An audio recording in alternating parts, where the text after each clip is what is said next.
The overall business plan of developing this association did involve ATV, snowmobile, market development, identifying what the challenges were, and trying to help tune them up a little bit. And then I came across this ATV issue and the fact that our sales are off by 35%, and everybody's telling me that we're not selling ATVs anymore, the business has gone away. I mean, that 35% works out to somewhere between 70 and 85 units per dealer across the whole state. I mean, that's a big hit. So we pushed towards this ATV thing. And I'm a guy that can kind of figure out different business models. I mean, I've done it a few times in my life.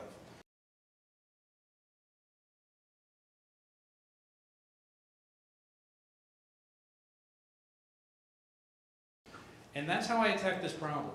You know, how do you do this? How do you accomplish what we need to accomplish with what we have to work with? We don't have the state to work with. It's obvious we do not have their support. I don't want to repeat it, but you know, that's the view we're up against. We're the ruination of public land. So where are we going to go with that? Do we fight for the next 10 years like we did for the last 10 and get nowhere? Well, that's not what I'm interested in doing. You know, I'm interested in finding a solution and running towards that solution that looks like we can accomplish. Okay, you know how the snowmobile system works.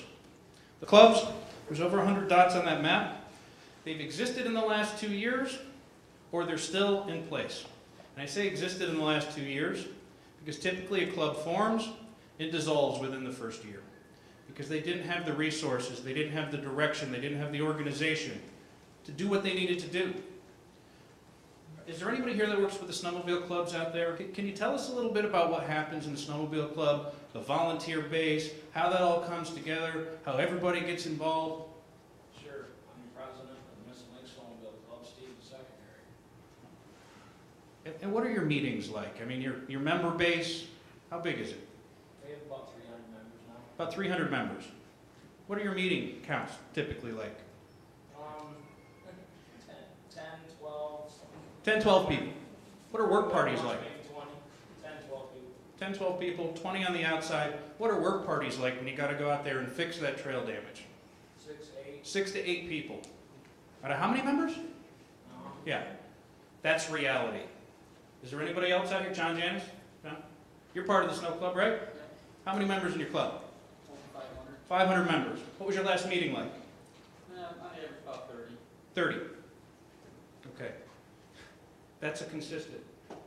It's consistent with all of these. Somewhere around 5% or less of the member base of the existing clubs that are out there get involved. Okay. Well, that's what we got to work with. We know it. It's constant. Well, then we need to get more people involved so that 5% actually means something. And we have to develop a way to drive that club member base. Because hopefully after the people that have talked today, you guys realize we're not going to get it from the state. We got to go out and build it. The base is here to build it. There's enough clubs here. I mean, somebody said last night at the board meeting, wow, what if we connected those dots? Well, there's reality there. We've got the potential to do it. 85% of the snowmobile system is on private land.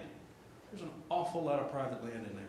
It's a complete list of all OHV clubs. We've got a pretty accurate list at this point, but there's still quite a few out there we don't know about because they're not organized. They start up, they don't have websites, they don't have direction, they don't have a state organization that they're relying on for the resources that they need to succeed. One of the first things that I saw a year ago is that we don't have what we need to pull this thing forward, having 2 part-time volunteers and a $3,000 budget on our state level to get us what we need. So Alex was so kind to drop this on my lap, and I said, okay, now what? And I went out and I interviewed as many clubs as I could find. What was in most of these clubs, great guys, blue collar, all the way. But we've pulled together a good team of people. These guys meet on phone conferences. I mean, you guys think I get long-winded on the phone. These guys spend 3 hours on the phone with me every 2 weeks. And that's how we've moved so far, so fast in getting this insurance on the ground and getting these different clubs to finally have some resource and organize. These guys don't have a means traditionally to generate revenue. They do pancake breakfasts, chicken barbecues, Raffles. Sometimes you guys will give them something to raffle off. How far can they go on a chicken barbecue? You know, that brings in $400 that took 8 people out of the club to run all day long. What are we doing? You know, we got to get these guys some resources to be able to go and make their own money. But we need a multi-million-dollar trail organization. Okay, this thing can't run on pennies and dimes. You know, we need to go out there and start getting stuff done. Over and I've attended a lot of snowmobile meetings and forum, and you know, they say that's a bottom-up organization. Is that right? Is that what you say? Bottom up? Is it? Yeah, basically. Bottom up's tough when you got to work with a volunteer base that isn't there. Okay, it's not there. I got 3,000 people maybe I can get a hold of in the state. Well, now it's up to 4.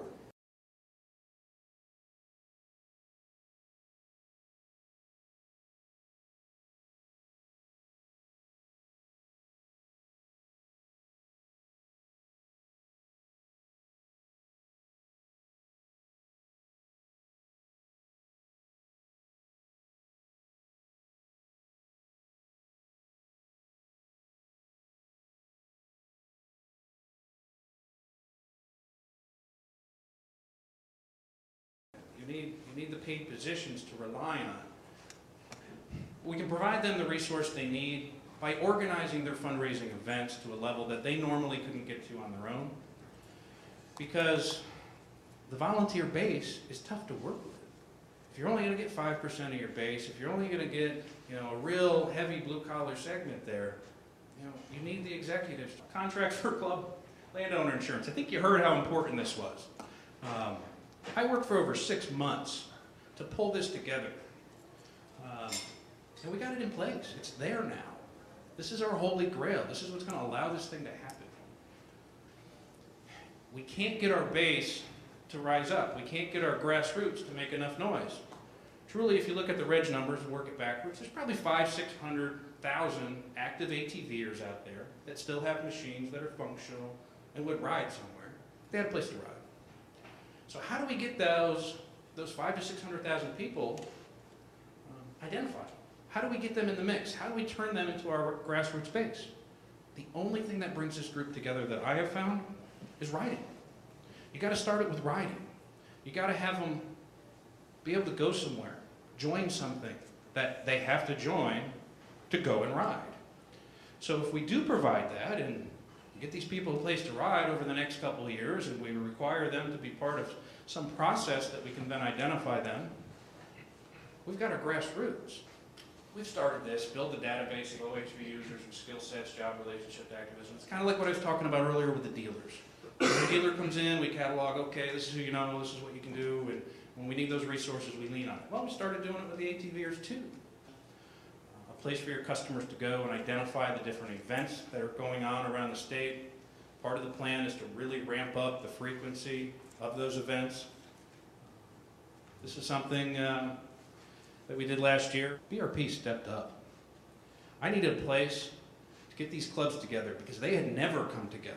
These clubs, all those dots on that map, all worked independently of each other. They hadn't been brought together. They didn't know they all had the same pain and issues. There's about 110 people that came there. They were the board of directors from as many clubs as I could get there. I think there was 40 clubs represented that day. Did some riding. Yeah, we made it about sales because you gotta grease the wheels a little bit. It's a Can-Am demo. That's the reporter's daughter that we got to come and get on an ATV for the first time. What do you think that article was like when she wrote it? That's what needs to be done. This is the lobbyist for NYSORBA, no bad picture, but that's the local assemblyman representative. We got him out on the ATV. There's been a 10-year run of propaganda against us. We can't kill that with a couple flyers. We can kill it by getting them out there on the machines. This is what we need to keep this thing going. If we're going to take it where it needs to go, we got to get some people in there. Expanded staff as funding allows. Attorney, we've already got a guy, great enthusiast. This guy ran over. Bookkeeping and accounting, well, that's pretty easy to find. Government relations, trail insurance services. Similar coverage to what happens in snowmobiling, $1 million liability. Trail coordination and forestry. We need some hired bodies out there to do what he's doing. Okay, because if we can get other people out there on the ground to organize these clubs, we can have little trail systems popping up all over the place. It's already starting to some degree without it. But if we really want it to take off, that's what we gotta do. Manufacturer-dealer relationships, counterintelligence, that's simply just identifying what's going on the other side. What would they see as a reasonable system here? You know, where's the fit? We need these studies done. That's pretty important. We gotta go to the table with some ammunition. Centralized communication. Once this group forms, we've gotta keep the mass, not just these club members, but the mass somehow informed of these different events that are going on. We gotta pull them out of the woodwork. Here's a ridiculous number. The Tug Hill study they did up there, the average ATVer in New York uses his machine 18 hours a year. Want to know why they don't come back and they're not all beat up? Because they're not using them. Want to know why they don't come back and trade them in? Because they're not worn out? Well, we can change that. Let's give them a place to ride. What we need is a centralized place for people to go and join clubs, print trail maps, things of that nature. Centralized accounting. I'd like to push for centralized accounting for these clubs, for dues, knowing that manpower is a tough thing on the ground. If we can handle most of that at the state level and just send these guys checks, I think it could streamline the process a lot. Add as a line item to bill a sale. Kind of the snowmobile model. If we can't get the state support to make it mandatory, we need some brain power here to figure out how do we get all the dealers, pushing towards the club, and what infrastructure needs to be created to make that something reasonable that you can take on. I know just handing you some paper and say, here, get them to Giant, that's not going to cut it.